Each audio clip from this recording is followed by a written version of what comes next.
Olá! Começa agora mais uma edição do Crítica de Ponta.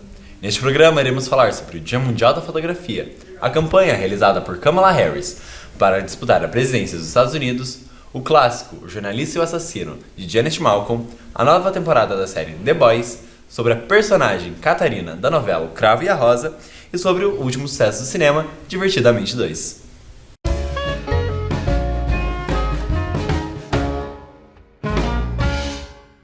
E para começar, neste ano, Mohamed Salem foi o grande vencedor do World Press Photo, com o registro da guerra entre Hamas e Israel.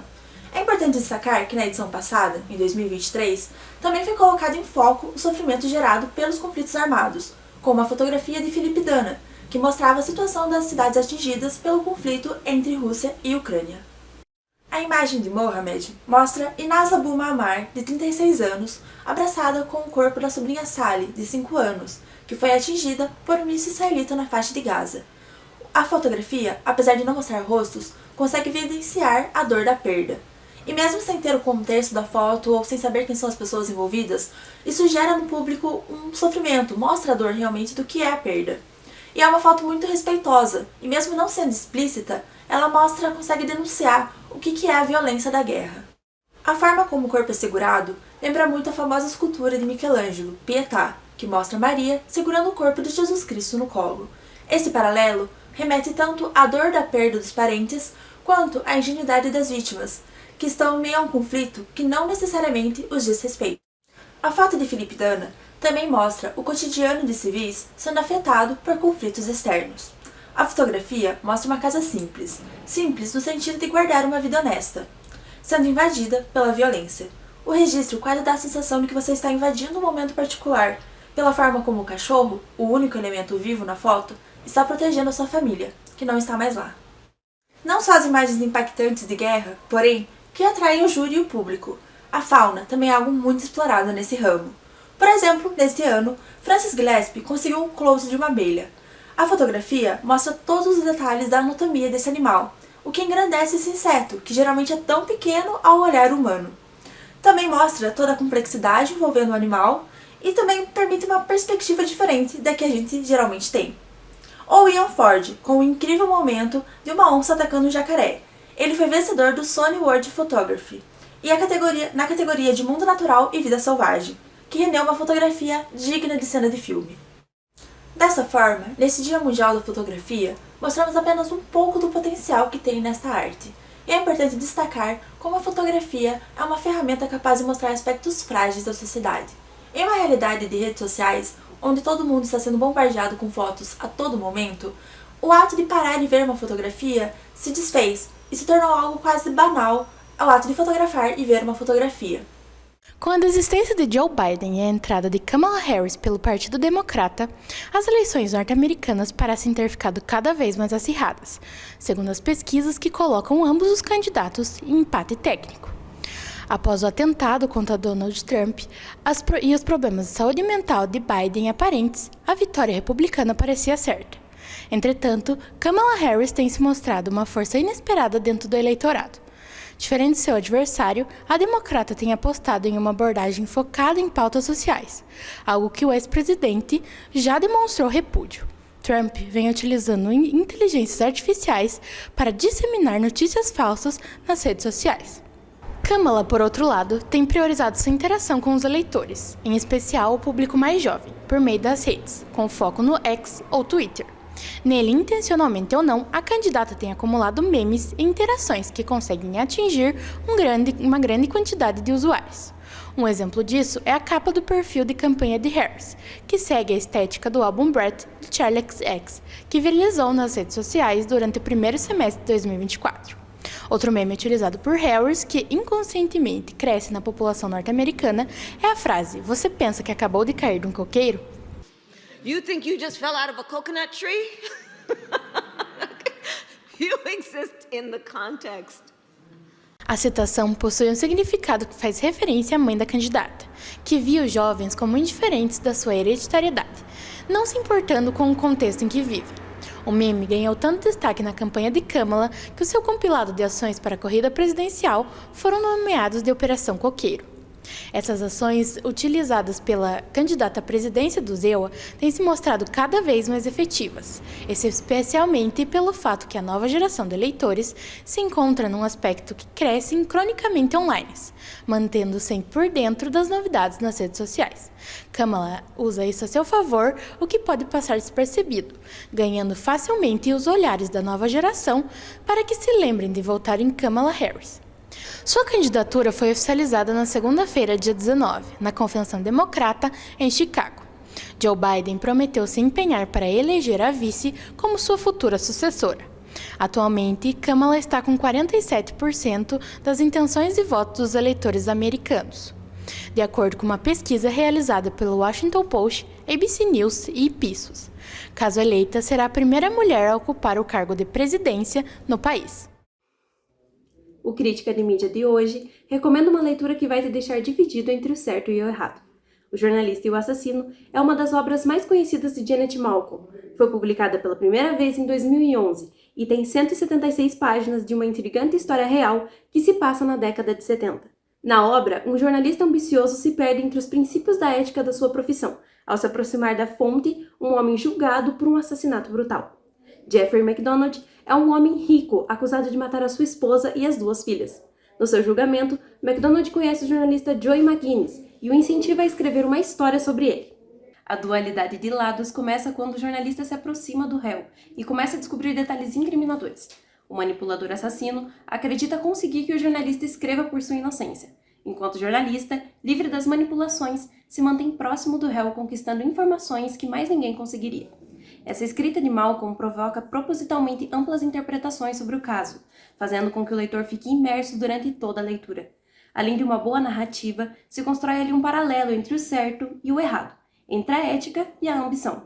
Assim, Janet enquadra implicitamente cada leitor como juiz de uma história contada por entrevistas reais. Não é à toa que Janet Malcolm é uma referência no jornalismo investigativo americano. A autora, que escrevia reportagens investigativas para a revista The New Yorker, tem 13 livros publicados, incluindo sua obra mais popular, A Mulher Calada.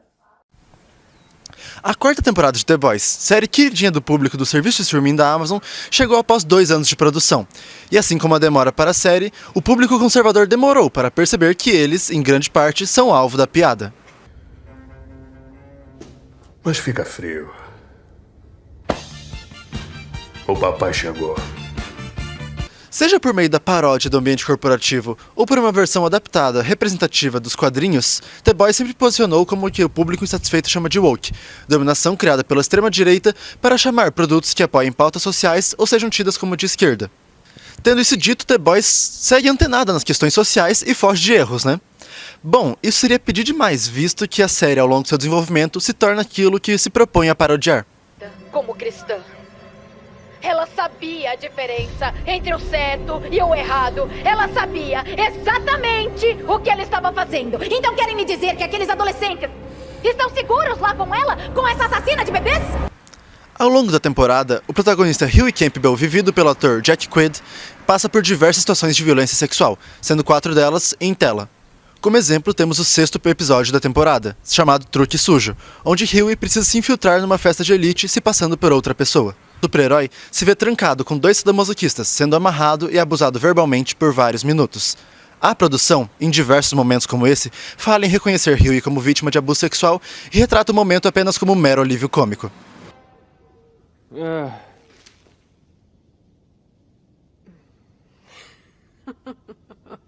Poxa, vocês prometeram. Annie January, co-protagonista juntamente com Huey, passa por um caso de abuso sexual logo no primeiro episódio da série, sendo coagida a fazer sexo em um integrante de uma equipe para ingressar na maior equipe de super-heróis do mundo, o 7. Aqui. Então, se eu quiser, você tá fora. Ainda mais porque você me atacou. Eu o quê? Para Annie, o assunto foi desenvolvido como uma real problemática e trabalhado diversas vezes ao longo da série. Huey, no entanto, parece que não terá o mesmo desenvolvimento, visto que mesmo após ter sido estuprado diversas vezes, a série trata como alívio cômico e a Annie ameaça terminar com ele. Em um ano que conta com produções como Bebê Rena, que evidencia a possibilidade de homens acabarem vitimizados em situação de violência sexual, The Boys é apenas mais um fator que corrobora para a cultura do estupro, que sedimenta a ideia de que homens não podem ser vítimas de abuso sexual, e quando são vítimas de sucesso, sorte ou piada. Exibida pela primeira vez nos anos 2000, a novela O Cravo e Rosa, de Valcir Carrasco, foi um sucesso de audiência. Até os dias de hoje, a produção é considerada um marco das novelas brasileiras por ser uma adaptação da obra Megera Domada, de William Shakespeare. Diversos fatores fizeram O Cravo e Rosa se consagrar um fenômeno e um grande clássico da Rede Globo. Um desses motivos é ela, a protagonista Catarina Batista.